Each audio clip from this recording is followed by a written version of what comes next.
There are bridges, bridges in the sky, they are shining in the sun. They are stone and steel and wood and wire, they can change to anything. They are languages and letters, they are poetry and all. They are love and understanding, and they're better than all.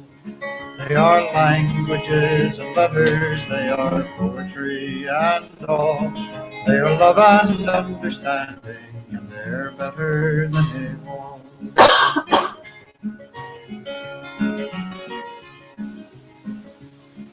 There are canyons, they are yawning in the night. They are rank and bitter anger, they are all devoid of light. They are fear and blind suspicion, they are apathy and pride. They are dark and soul foreboding, and they're oh so very wide. They are fear and blind suspicion, they are apathy and pride. They are dark and soul foreboding, and they're oh so very wide.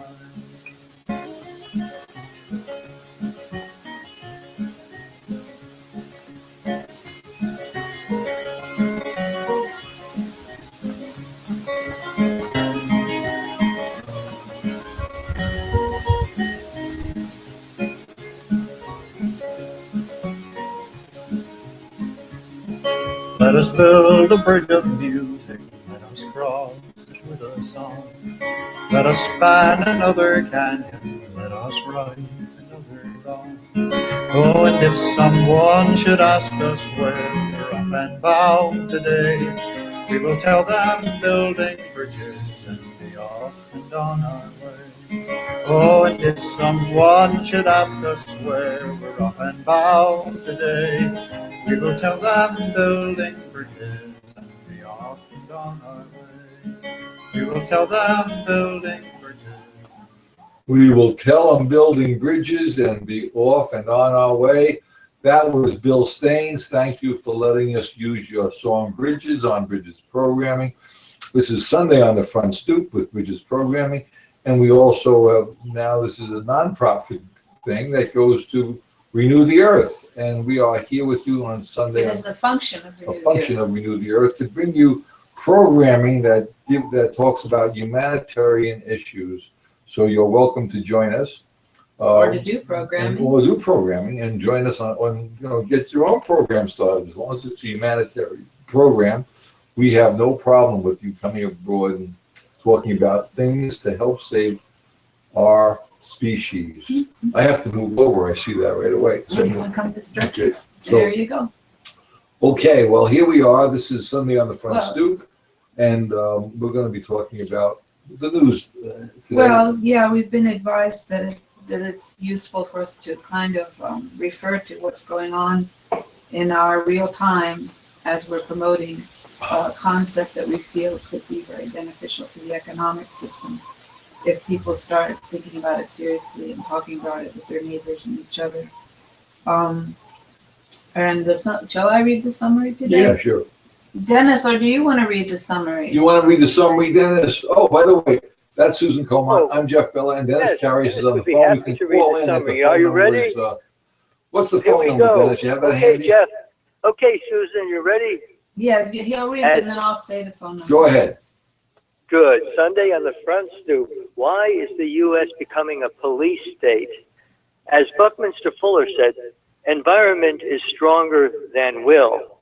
Even though we know what is right and fair, our environment, specifically the economic environment, powerfully influences us to behave sometimes without humanity and without compassion. Why are black people afraid of the police? Why are the police afraid? Why has living in economic distress and insecurity become a crime? Why are we not helping the people who need help instead of blaming them for being poor? How can this cycle of fear and distrust be stopped? Yeah, that very good, Dennis. And the assertion in the second sentence is, we know what is is right, because we know what's fair. Children know what's fair. We're born knowing what's fair and right. But as Buckminster Fuller is trying to say, our environment influences us powerfully. And in this situation, the economics that everyone is participating in worldwide is our largest influence. It is our most powerful influence on everyone, that we're born into it. We're asked to behave in a certain manner, to be able to negotiate it and live or survive with its influences. And it does not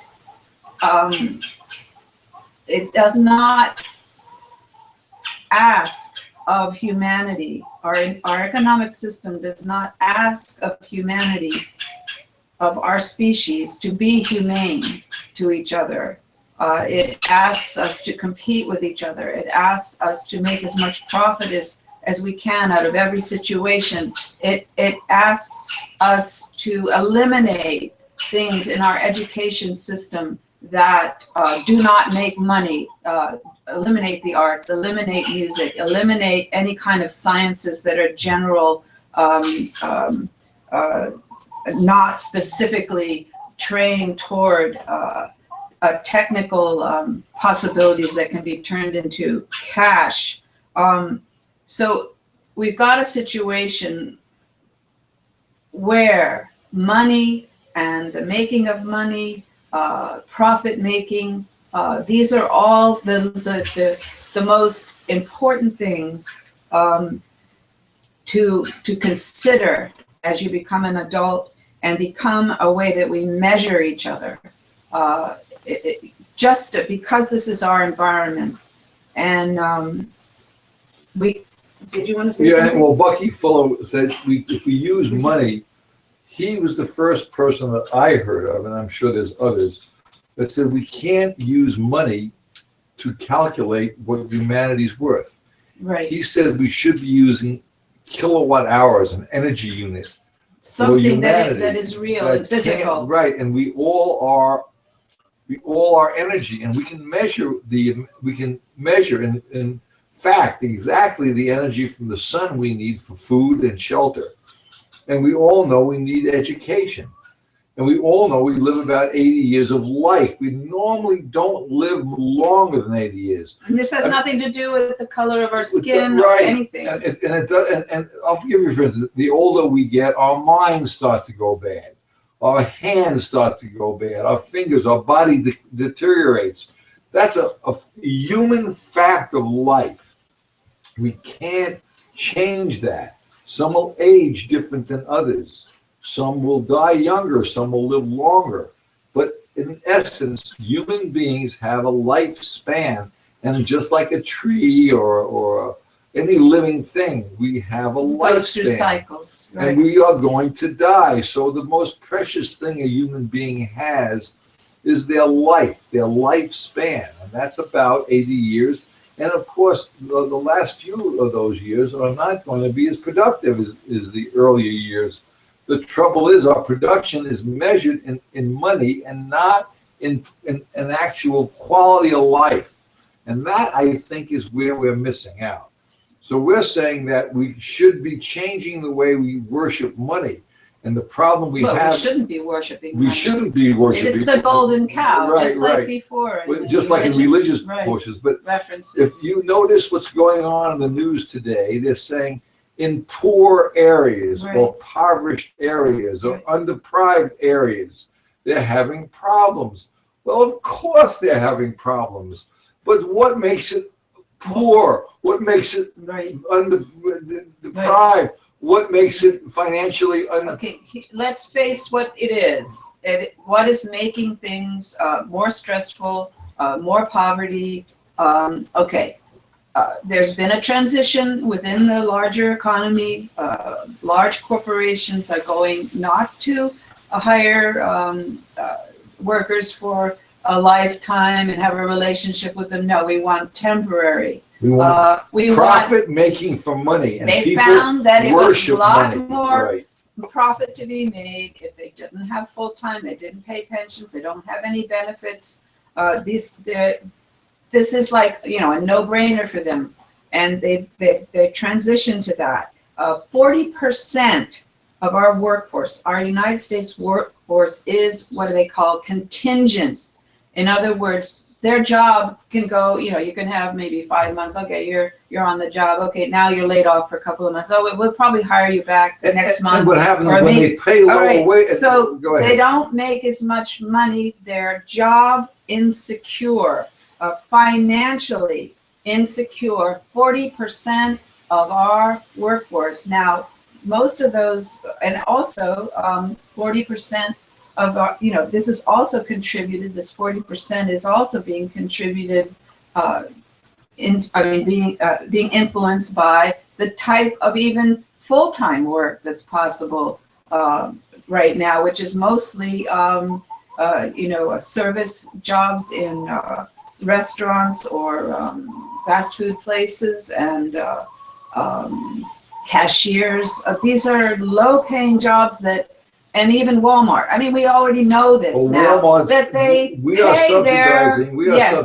pay their employees just little enough so they have to then go and get welfare, food stamps, so that we are actually subsidizing the employees of welfare. And then we go welfare because it's so cheap. Okay, here's another go ahead. thing that I just heard today. I mean, these are all trends that are causing stress in the larger population. They're causing great wealth in a small part of the population. Today we were hearing that welfare money has been redefined. There now are recently, and the way it's been redefined makes it possible for scholarship money and grants to go to students who are these young people are members of families that are in the upper middle class. This is not a reasonable result. Welfare should be going to the people that are most stressed so that they can get out of stress. And most of the people that are in the most stress are women with dependent children. We can't emphasize that enough. And this is the stress begins very, very young. It begins with these children witnessing their mother not being able to, the stress that she's under, the impacts on their lives, that their education is interrupted because probably there's a lot of moves involved to go from one place to another. Because they can't afford to pay the rent. Right. They get evicted. They have to go somewhere else. They have to she has to look for work that'll support them where this is a cycle that's getting more and more out of touch with the reality of how people live in the world, in the United States. Maybe there are other countries that are doing this much better than we are, and we should be learning from them. We should be working together. We should be starting. Well, I want to bring this up. Not in a separate country. We should, as a matter of fact, in Germany, they're doing a great job. I forgot the name of the town in Germany today. We heard about it, Stuttgart. Stuttgart, isn't it?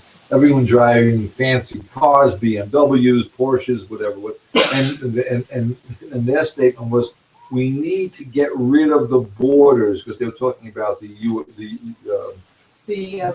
Britain and Britain leaving coming out of it. Trying to We need to get rid of the borders, and we work to go where we feel like going and do the best we can. And that's the trouble. We're looking at every country as a different country. We're dividing things like socialism, capitalism, and communism. We're dividing all these different isms up when we should be saying all humanity should have a certain form of socialism. We should all have a certain form of capitalism, and we should have a certain form of communism. The communism thought is not like you're thinking of communism when I said that. You immediately, the minute I say communism, you jump to a whole different thinking process. No, all education should be wide open to all of humanity. And that's a form of communism. But that's not what you're thinking. You're thinking communism bad, socialism bad. The social thought is very simple. we all have to have an agreement that all humanity has to have their basic needs met for within their lifespan. That's not slavery. And this is a noble goal. This is not a, you know, like, something that's undignified and that people aren't going to work for it. We all work for things like this. No matter what you do, you can't not work. A human being can't sit still and can just, they just can't sit and play video games all day. First of all, they would die.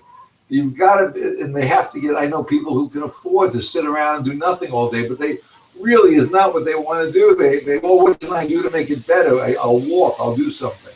This is not the problem we're running into, is a systemic problem. But it's based specifically on the economic system. So the human renewable energy measure, which you see on your screen now, the human renewable energy measure, is a very simple measurement. It's Buckminster Fuller talked about it. Actually, the Pope didn't talk about the measurement, but he talked about we have to change the economic system. This is Sunday on the Front Stoop, Bridges Programming, and I want to let you. There's the need for a real measure within the economic system that protects and promotes what is needed by human people being, right? To survive. Right. Yes, and this is not the case at all now. And we got a very interesting email that I think would be worth reading. This. Go ahead.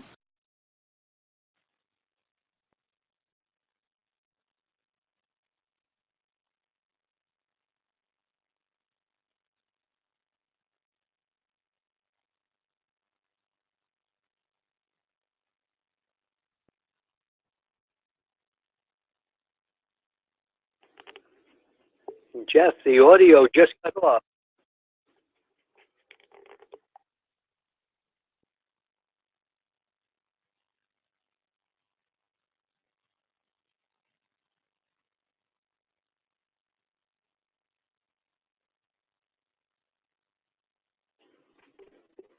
Did somebody hit a switch?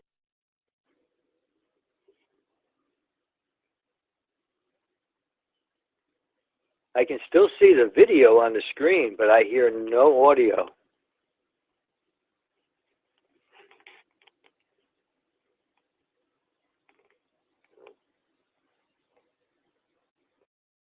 Better? No? Yeah, that's better. Okay, we're back on. I don't know what I did wrong, but is that working now, Dennis?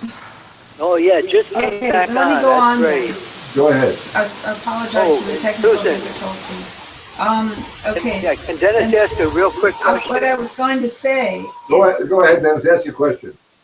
This is all right, because I'm hearing something. I don't see it on the screen. Is there a pet near you that's yelling? Because I see it. I mean, I hear it, but I don't see anything.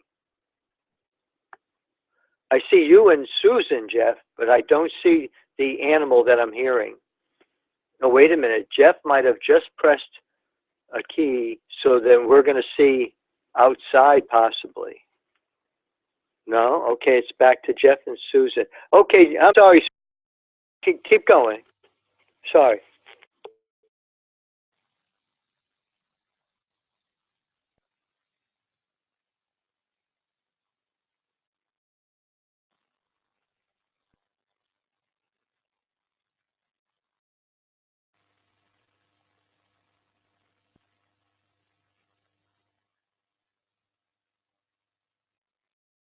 Is that better?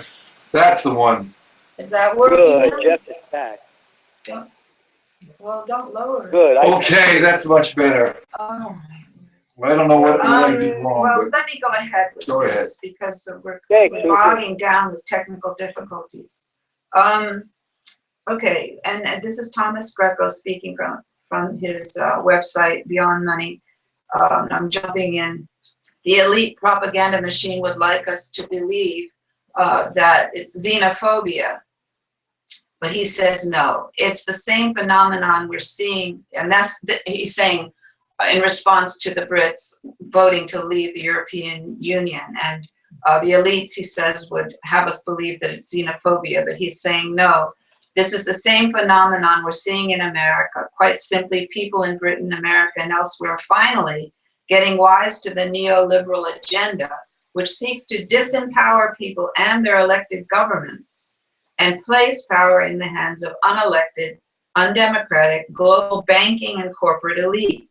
As I said in earlier posts, and he asks the question, what do Trump supporters and Saunders supporters have in common? And then he lists some of these things. People are sick and tired of one, politicians who promise one thing but deliver another. But they lie.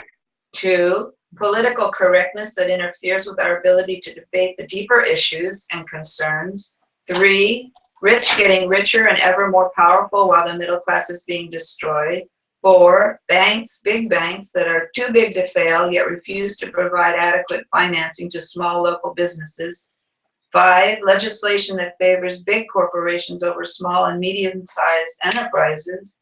6, fiscal policies that reduce taxes on corporations and the rich while forcing states and municipal governments to assume greater burdens. That's an issue that is very directly applicable to what is happening in, with the violence between peoples in cities, because the municipal governments, they don't have enough money to even protect or defend or take care of their populations.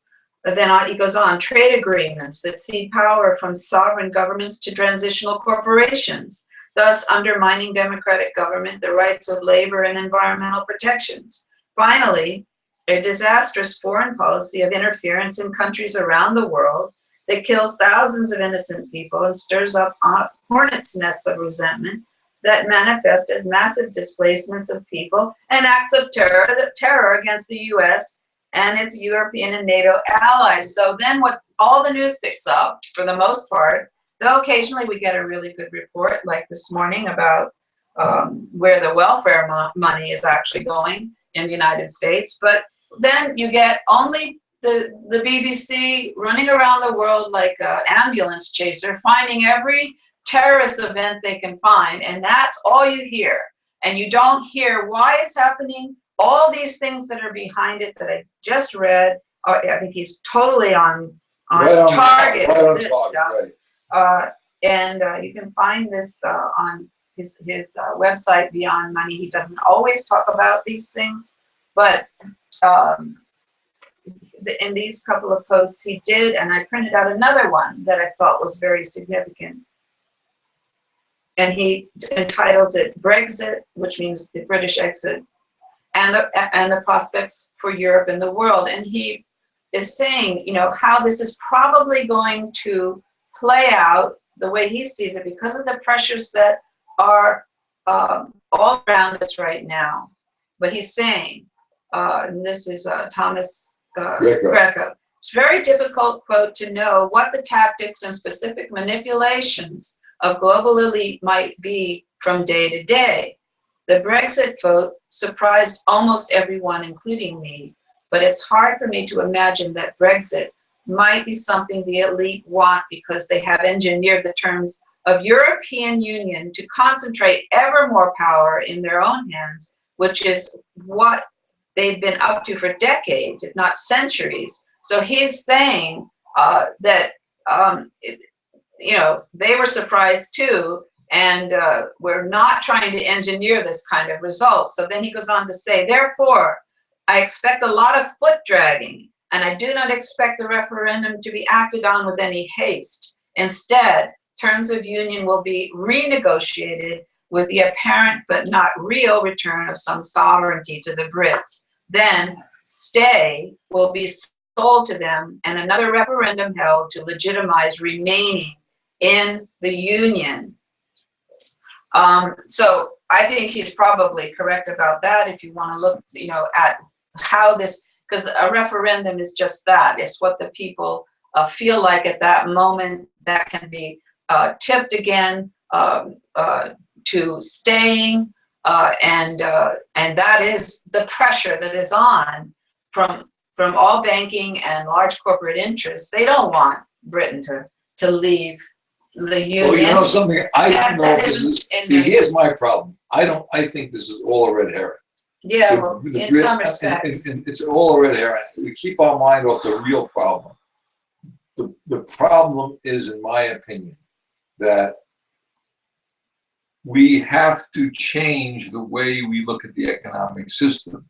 And it cannot be Its based. function, we have to change its the- real the function. systemic function has to be based not on money that has no value. Like, for instance, the dollar went up when Britain pulled out Mhm. of the It spiked of a the little European. bit. Yeah. It went up. The dollar was worth more. But the thing is, no one can tell me what the dollar's worth. So therefore, it's a bogus thing. But if we say that we base all currency on energy units, basic needs met, and 1,000,000 energy units of Basic needs met, translated into Into energy units. Okay. based on real needs met and based on energy, 1,000,000 energy a year or calories of food, 1,000,000 of water and social and structure, housing, whatever, shelter. Right. Yes.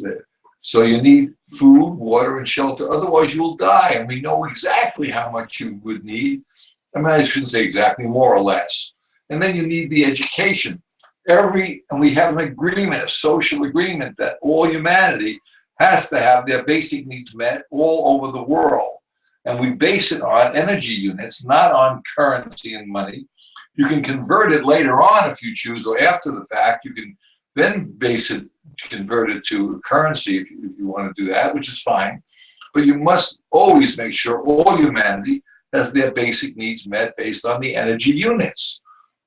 So instead of taking away help from people who need help, who are economically stressed, who are in distress, which is what's happening now. More and more is being taken away. So the stress is increasing. Because it's manipulated. In other words, manipulated legally by our economic system. And that's why they say welfare. Well, welfare is going to the very wealthy now, yes, in forms of education. And welfare is not only like 5 or 10% is going to actual people who need money. it. But the money is irrelevant because it has no value. So it's manipulated. But if you say that we have a social agreement that all humanity has to have their basic needs met based on energy units, not on money, then you can convert that to money, but you can't manipulate it because all humanity, and you base it on 1 day of work a week or 1 hour a day of work a day. That's based on physical hours, not. So you're basing your currency, your living on energy units based on what you absolutely need, minimum and maximum, and we also base it on shelter, minimum, maximum, and we also base it on, and education is wide open. So we have the social agreement. Another agreement that all humanity has to have their education without any cost whatsoever, and then you let your free market take effect. Now, I don't. So this is not something. Even if we all agreed today that this is what we need to do to change our economic system, what you've described, it's not going to alter everything overnight. It's going to be a transition that'll be difficult. But the transition is going in the right direction. Right. It's going in a direction that we all understand it's right and fair to help people in distress and in economic insecurity. You require maybe of a mother with dependent children who is in economic insecurity and a single mother. Many of them are single because for various reasons that are also economic stresses. The assumptions and prejudices and targeting and profiling that occurs for the males in these environments, and many of them are And you're trapped in black fear. and brown and people who have recently emigrated And, from and other it's also countries. the look on how These things force a particular kind it's of also the look on how you dress. Like if you're driving around in a BMW, or you're driving around in a fancy car that's worth X amount of dollars, you're not as likely to be pulled over Right. than if you're driving around in a clunker. And if you're dressed nicely, the cop handles you differently than if you're dressed like I am, for instance. So the point I'm making is that you can't help that. That's the way our upbringing is, because we well, that's what you're talking the about. values, the environment that you live in, and our values. We've been schooled to look at like everyone has to dress up in a suit, or they have to look a certain way to fit in the box, and then they're not profiled as much. But that's the economic system's values. It's not humanity's values. I mean, it's just amazing. It's all about the economic system, and we've been schooled like this for thousands of years, well before. Well, to equate value of a person with how much money they have. Right, A exactly. king with And so- gold and silver. So a lot of individuals, who are the males in these areas of economic stress and insecurity, are going to things that are available to them in those areas for making money. And oftentimes these things are criminal behaviors, drug running, and I mean, we all know, and they end up in prison. So then you have Which a is single another mother. business. You have a single, yes. And the because reason why they're then doing other drug people are running is making because money it's a off. lot easier and quick money to sell drugs in this world than it is to go out and get an honest job. But the honest job, you're working 50, Can't 60, support 70 hours, your can't support a family. person, right? Okay, or your family, if you have, so then So you the have, whole system is screwed up. right, and this is because the emphasis of our So economics. now here's Is what, it now I want to ask, 'cause inhumane. everybody yells at me. You're telling me that I'm telling you what you know. Here's how you can fix it. The human renewable energy measurement is a very simple measurement. It means you don't overthrow a government. It means you don't pick up a gun. You don't have to worry about who you vote for or go to door. Everyone is affected by the economic system. For instance, if I go buy a car, I want the best price I can. I go buy a house, I want the best value I can get for my money. If I go buy food, I want the best value I can get for my money. It's not the best value for me as an individual or for the person who's selling it to me. What we need to do is we need to put in a measurement that says all human beings must have their basic needs met for a reasonable amount of their life's work. And that's called the human renewable energy measure. What you should do or could do or would do is, first of all, we're not asking you to join us with money, even though we spend a fortune on these programs trying to get this message out. So you can join us. The only way you can join us if you want to help us do a programming or do whatever you can to help humanity. Renew the Earth is a nonprofit organization. Try to help us with that if you choose, but that's not what you need to do. What you need to do, in my opinion, is use your brain. Go to social media or go to your church groups and have the preacher talk about a human renewable energy measure. The Pope is saying, the Pope, if you're Catholic, the Pope is saying, you've got to change the economic system to benefit humanity. He did a whole encyclical on that. The media stopped picking that up, and the reason why they didn't pick that up is because they're controlled by the mainstream media, controlled by money, controlled by the 1%ers. So it's such a conundrum that it's so hard to see all this. We're just simply saying what you could do is Start to consider something better. And something that will move get the economics this message out the best way you can. A measurement that's based on humanity, not on money. The flaw is in the economic system. It has no real peg for value. A real peg for value would be what sustains human life in dignity. And that's what we're describing. For a minimal amount of life work. Right. Because there are the most valuable things that we have is just our lifespan. And if our lifespan is used only to survive, and when it is possible now with the technology available and all of the labor enhancing things that we've invented as a species, that we can have free time, just like when we were hunter-gatherers, we only had to hunt every 3 days or gather every 2 days or whatever. You didn't spend all your time as a tribe doing things to survive. You had free time. We don't have that. It's parceled out like a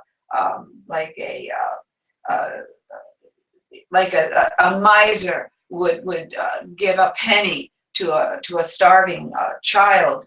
While we're being affected by the symptoms of an inhumane economic system, which we all are born into, all have to function within, and these symptoms are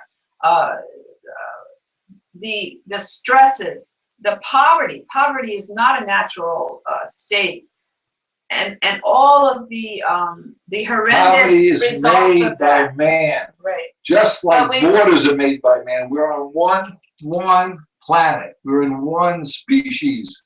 We have to stop fighting with each other. And the way we do that is we put a measurement in place so we know where we are as a species. We have to also, while we're, trying to make some kind of mental balance from these symptoms of a dysfunctional, there's your nice word, Dennis, economic system, we have to keep in mind that what we really know and what we know in our gut are real things that we all have as humans, real emotions that we all have as humans, that we're all approximately have the same desires and motivations, that we want to live in dignity, we want to protect our families, we want them to grow up and realize their best potential. We want to have useful things to do with our lifetime. That a Black person who shoots police is not representative of all Black people, as Obama said this morning, and a white person who shoots Black people is not representative of all white people. We know this. The majority of people want peaceful lives. They want not to have conflict.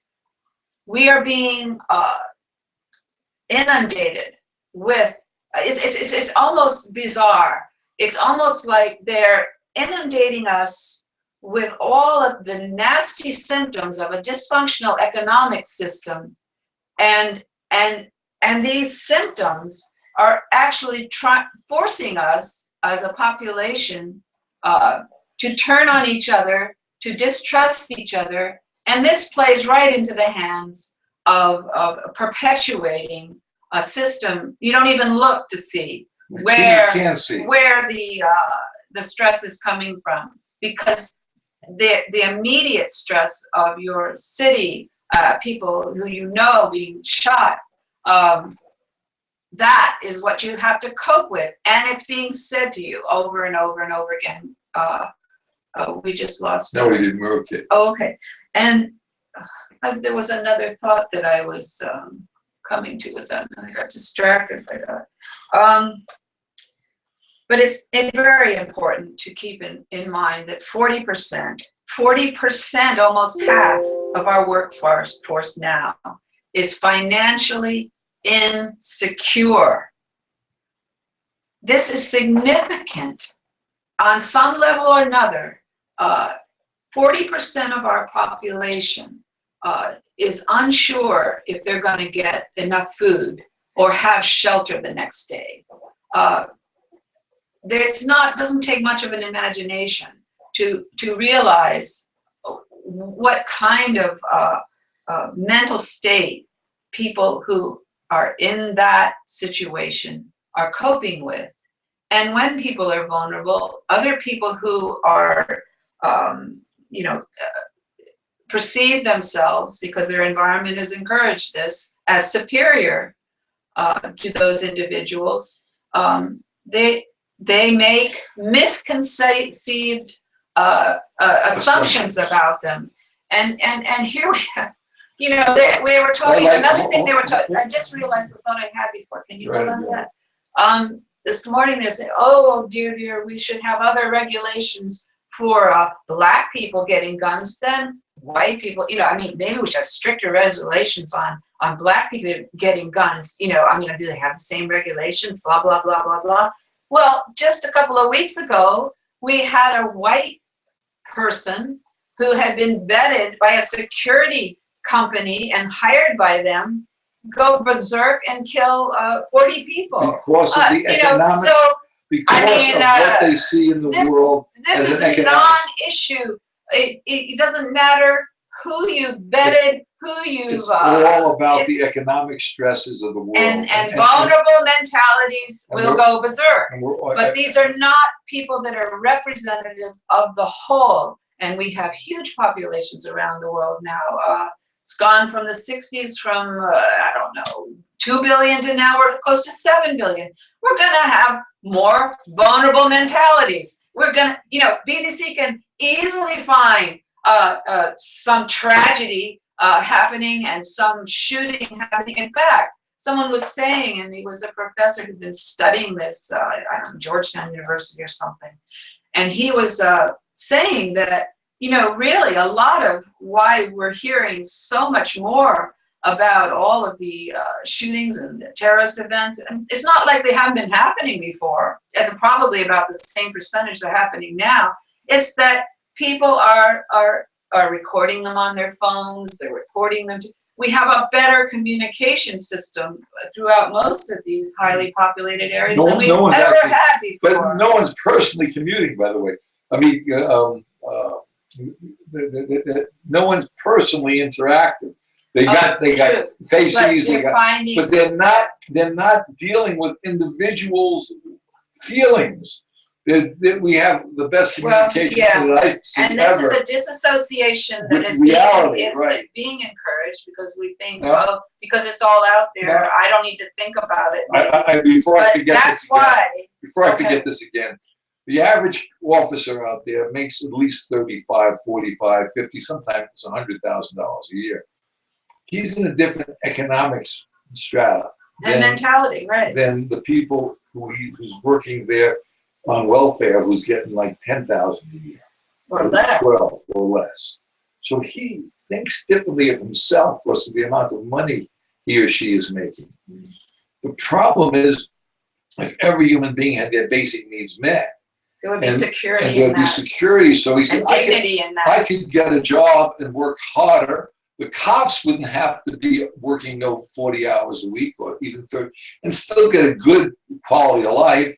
The people who don't have the education would still have a good quality of life. There wouldn't be as many single mothers out there as you see now. The education would be wide open for all humanity, so you don't have to be a very wealthy person to send your kid through school. I heard Sanders today and Hillary today, they're going to make education open for all for no cost for higher education. But and Bernie said that's a step. He's right, it is a step. We need to go further. We need to look at the problem and measure it. Without the measurement, we can't go further. We must have that measurement because we don't know where we are. It's impossible to get from where we want to go if we don't know where we are. And that's what the Human Renewable Energy measure is. If there was ever a time for rational, calm thinking, it is now. And we have to consider, we are all human, yes, but now we have more population than ever. We have an economic system that is more demanding and dominating than ever, that is dysfunctional, and has from the very beginning been dysfunctional thousands of years ago when it started. But we have to, while we're dealing with understanding symptoms and trying not to panic and be afraid of people because they're different, or imagine motives in other people because we're hearing so much about horrendous tragedies. We're bombarded with them. I mean, really, if you listen and write down maybe one day all the things you hear on the news and have a column for good stuff and a column for bad stuff, you might be shocked how so significantly longer the bad stuff is. The only good stuff you get is things that are not, they don't mean anything. They talk about cooking shows, travel shows, trying to sell a book of some type. They don't talk about what we could do to help all humanity. They give you all the problems that we're running into, who's dying, what's going on in Europe. They love the financial shows. Look how much money you can make. They love. I mean, they put this. They call. It was interesting. They do on NPR. They do a thing about where the stock market doesn't match humanity at all. I mean, they even said it. They said it doesn't. This is where money. It's a totally separate preoccupation. It has nothing to do with our being humans, with our survival as a species. We are wired to be compassionate and humane. And we are wired for that, and that's deliberately, I think. I mean, being suppressed at this point. Whether the deliberate manifestations of suppression are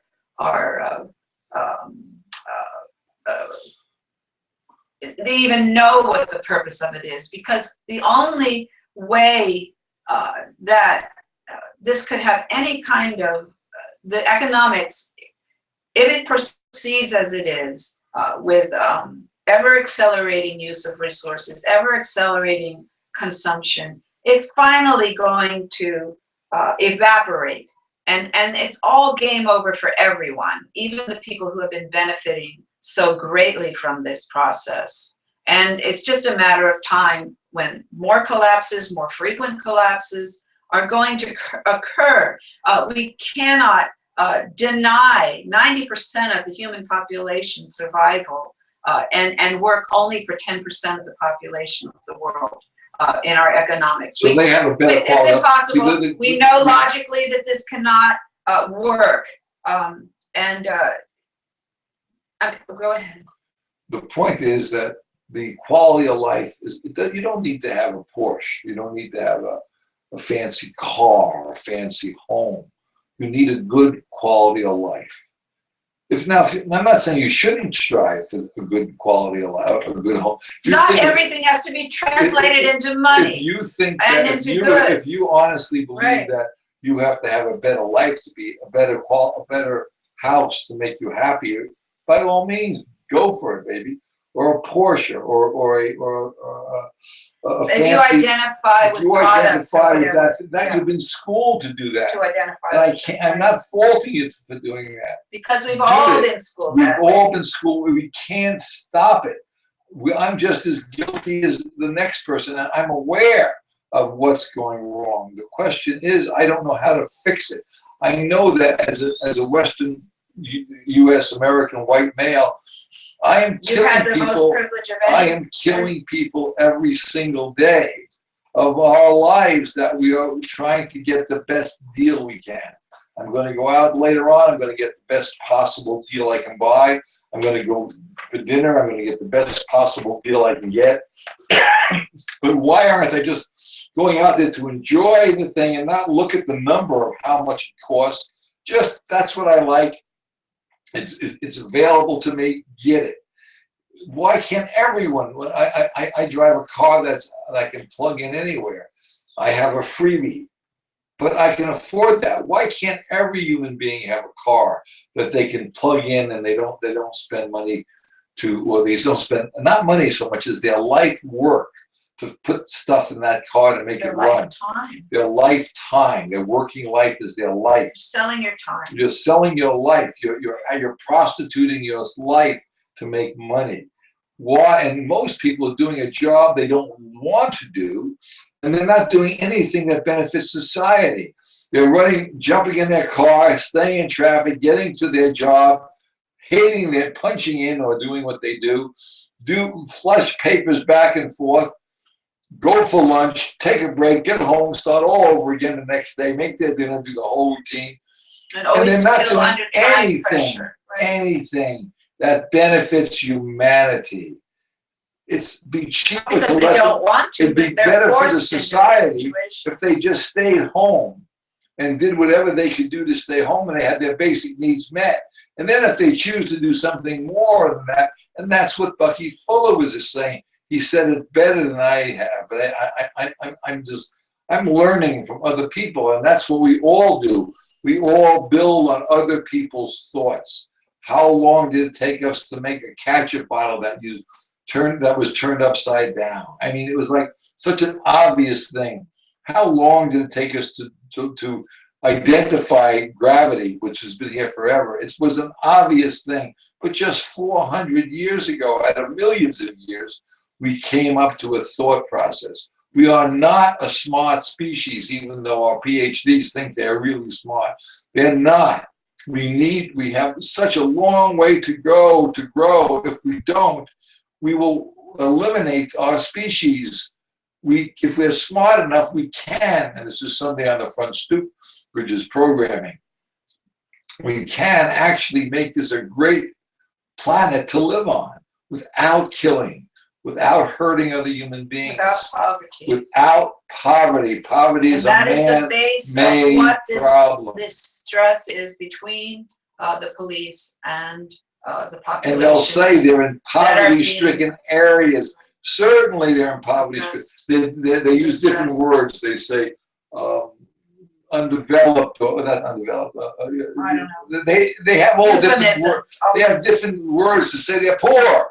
But they're poor people. Why? Because we suggested our economy made them poor. They refused to give the people education. We refuse to let people work less hours. We give them a minimum wage that has no bear. We refuse to provide shelter.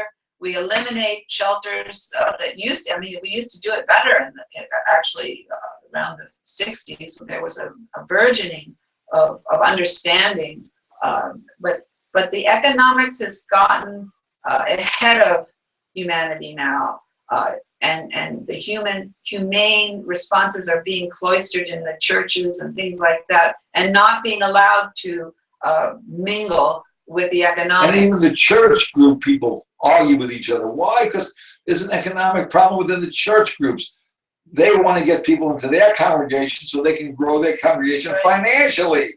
How, pass the jar around, pass the hat. Right. Make sure your preacher gets paid more. Build your church even bigger, fancier. Build a synagogue or a church or a Muslim mosque. It doesn't matter. It's all about the economic system. It's been based on that. Always been based on economic. Kingdoms have been built for economic reasons. Take over land so make more slaves to get more product. It's always been based on economics, and we need to make the economic system based on human needs, basic needs met for minimal amount of lifespan. Very simple. It's so simple. It's hard for people to understand. But if you understand it, what you could do is get online, do it. Go to your church groups. Go to your gin mills. Talk to your friends when you're at work. Talk about a basic measurement for all humanity has to have their basic needs met for minimal amount of time based on energy units, calories, watts, kilowatts, whatever you want, whatever number, joules, whatever you want to name as an energy unit, because they're all connected. You can't manipulate them. All humanity must have their basic needs met for a minimal amount of time. Dennis, we got about 2 minutes to go. You want to have a closing statement? I'll have one after Dennis. Well, I do want to just make a point that we have in this country, we have free grade school and we have free high school. The HREM says we should have our basic needs such as education, food, and shelter. On a good note, Bernie Sanders and Hillary Clinton just, can you hear me, Dennis? College is so expensive, and yet Dennis, I really honestly think college should be less expensive than kindergarten. because any kid who graduates from high school is smart enough to go on the internet and do 95% of the education right there on the internet, and the only 5% that the teacher is doing. Dennis, I want to interrupt you a minute, because if you listen to the news today, they just got there. I mean, Hillary and Bernie just agreed. They just agreed that that's what they're going to try to do if she becomes elected. You mean college education? College education will be free. That would be magnificent, that's and that should be encouraged. And that would be a huge step. And I think at this, well, we're dealing with the symptoms of a dysfunctional economic system, and that's what these things are. The shootings are. We need to keep in mind, and I think that President Barack Obama stated it very well. The black man who shot the police was not representative of black people. The white person, the white police person who shot the black men or people was not representative of white people. These are people who are operating under great stresses, fears. Sometimes they have compromised abilities to put things in perspective. So we need to keep these things in mind so that we don't demonize each other and don't become fearful of each other. We have more in common than we have everything in common, and very small percentage of things that we don't have in common. And we are all human, wired to be compassionate and humane. Well, I want to thank you all for listening. This has been Sunday on the Front Stoop, and we quote a lot from Bucky Fuller. I'd like to get him back on again. We will resurrect him pretty much one day again. And we do have a call and phone number, which we didn't mention this time, but I'm having a lot of trouble with my computers, because it's not my fault, it's pilot error, and I'm not proficient at this. I'd love to get some help on this stuff. But anyway, thank you for all listening. This has been Bridges Programming. You can help, you can become a PhD by just simply please help donate to Renew the Earth. Please help donate, be a PhD. But that's the most important thing you can do, is do programming, talk about the human renewable energy measurement, do anything you can to use your mind to get this stuff out. Change the emphasis of our economics. And I'm going to probably push the wrong button again, but I'm going to try to go out with our energy song, which is all about energy. Listen to the words of that. That was written for us by the Alien Folklight group, Paul and Joe Mercer, and they did that many years ago. So we're going to go out with that program, with that song. And we'll see you hopefully next Wednesday on World Call In, and there's a phone number that'll be shipped out to you guys. We're going to try to get it up on the screen too, so you can see it. Yeah, that should be the next. But we're working on this stuff. We're only one person. Thanks again for listening. We're three. But we're only one person doing the technical work. No, so that's the story. Giving you moral encouragement here. A dirty little war breaks out somewhere across the sea, and suddenly the price of oil goes up. Your neighbor's out of work because they closed the factory. You try to stretch your paycheck, but it's not quite enough. Oh, energy. Bye now, Dennis. Thank you all for listening. Energy. You wonder where the money's gone. Well, here's some fuel for thought. It all comes down to energy. Fossil fuel affects our lives like ripples on a lake. Cars and farms and factories and trucks. Supplies go down and prices soar, our futures are at stake. And when it's gone, it won't come back, and we'll be out of luck. Oh, energy. It all comes down to energy. You wonder where the money's gone? Well, here's some fuel for thought. It all comes down to energy. We can get our energy from corn and grass and trees. Even trash converts to biofuels. Break loose from the stranglehold of oil companies. Renewables can fuel the world. We're here to spread the news. Oh, energy, energy. It all comes down to energy. You wonder where the money's gone? Well, here's some fuel for thought. It all comes down to energy.